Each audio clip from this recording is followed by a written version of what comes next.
Have you ever dreamed of a garden that takes care of itself? A farm where you don't till, don't weed, don't use pesticides, and don't even add fertilizer. It sounds like a fantasy, right? But for one Japanese farmer, this wasn't a dream. It was a revolutionary reality. This is the story of Masanobu Fukuoka and his philosophy of natural farming, often called do-nothing farming. But don't let the name fool you. It's not about laziness. It's about a profound understanding of nature and working in harmony with it, not against it. Today, we're going to dive deep into this incredible method, explore its core principles, and see how it challenges everything we thought we knew about growing food. Can we really grow abundant crops by doing less? Let's find out. Masanobu Fukuoka wasn't always a farmer. He started his career as a microbiologist, a plant scientist, working in a lab. But a personal crisis led him to question the very foundation of modern science and agriculture. He had a profound realization.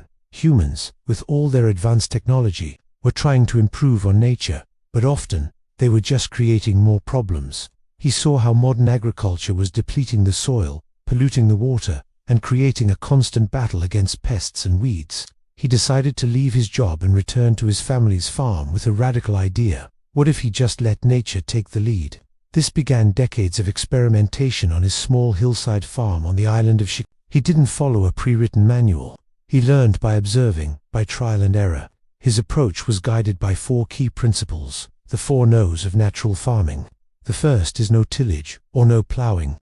Fukuoka saw that plowing destroys the soil's delicate ecosystem. It kills beneficial microorganisms, earthworms, and fungi that are essential for soil health. Instead of turning the soil, he let it build itself. Plant roots, decaying organic matter, and the activity of tiny creatures would naturally aerate and enrich the soil far better than any machine. The second principle is no chemical fertilizers. In nature, there's no fertilizer factory. Fertility comes from the cycle of life and death. Plants grow, die, and decompose, returning their nutrients to the soil for the next generation. Fukuoka mimicked this by using a permanent ground cover of white clover. Clover is a legume, which means it naturally pulls nitrogen from the air and fixes it into the soil, providing a constant, gentle source of fertilizer for his crops. When he harvested his grains, he would return the straw to the fields, mulching the ground, suppressing weeds, and feeding the soil as it broke down. Next up, the third principle, no weeding. This one really sounds impossible, doesn't it? Weeds are the bane of every gardener's existence, but Fukuoka saw weeding as a futile battle created by our own farming practices. Tilling the soil actually brings dormant weed seeds to the surface, encouraging them to sprout.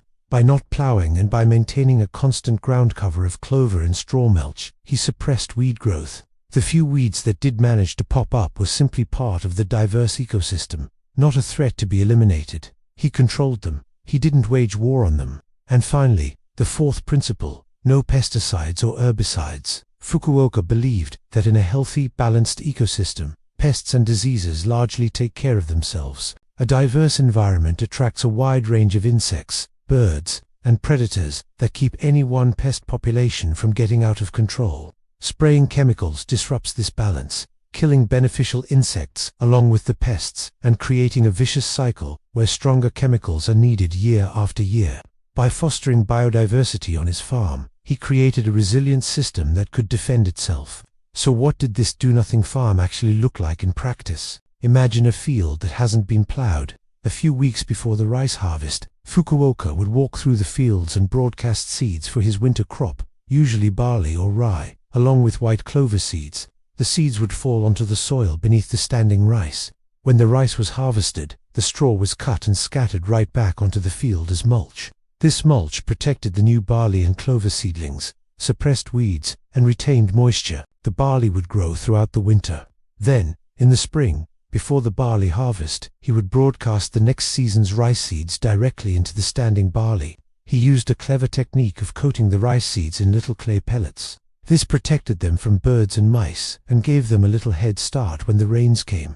After the barley was harvested, its straw was also returned to the field as mulch for the young rice plants. The white clover continued its work, fixing nitrogen and covering the soil. The rice grew up through the mulch and the clover, and the cycle began again.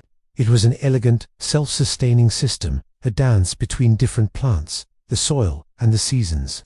He wasn't just growing rice and barley. He was cultivating a living, breathing ecosystem. His yields were remarkable, often matching or even exceeding those of neighboring chemical-intensive farms. And he did it with a fraction of the labor and zero cost for chemicals, fertilizer, or heavy machinery. But Fukuoka's philosophy went far beyond just farming techniques. It was a spiritual and philosophical path. He wrote a book called The One Straw Revolution, which has inspired millions around the world. In it, he argued that healing the land and healing the human spirit are one and the same. He believed that modern society's relentless pursuit of progress and efficiency has disconnected us from nature and, ultimately, from ourselves.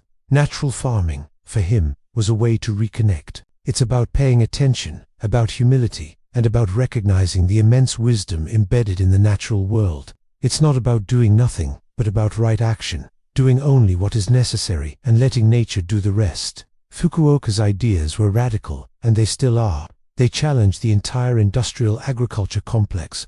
But as we face growing environmental crisis, soil degradation, water pollution, climate change, his message is more relevant than ever. His work shows us that there is another way, a way to produce healthy food that regenerates the earth instead of destroying it. His do-nothing method isn't a one-size-fits-all solution that can be copied everywhere without thought. Instead, it's a mindset. It's an invitation to observe our own local environment, to understand its unique patterns, and to work with it, not against it. You might be wondering, can I apply these principles in my own backyard? Absolutely. You can stop tilling your garden beds and start using mulch like wood chips or straw. You can plant a living mulch or cover crop like clover. You can create diversity by planting flowers and herbs among your vegetables to attract beneficial insects. You can make your own compost to feed your soil instead of buying chemical fertilizers. Every small step we take to work more closely with nature is a step in the right direction. It's about shifting our perspective from one of control and domination to one of cooperation and stewardship. Masanobu Fukuoka passed away in 2008, but his revolution continues to grow. From small-scale gardeners to large-scale farmers, people all over the world are discovering the power and beauty of natural farming. It's a quiet revolution, fought not with machines and chemicals, but with observation, patience, and a handful of seeds. It's a reminder that sometimes, the most powerful thing we can do is to step back, trust in the wisdom of nature, and just let it be. What do you think about this approach? Could you see yourself trying some of these do-nothing techniques? Let me know your thoughts in the comments below. Thanks so much for watching and exploring this amazing philosophy with me. If you found this inspiring, please give the video a like and subscribe for more stories about changing the world from the ground up. See you next time.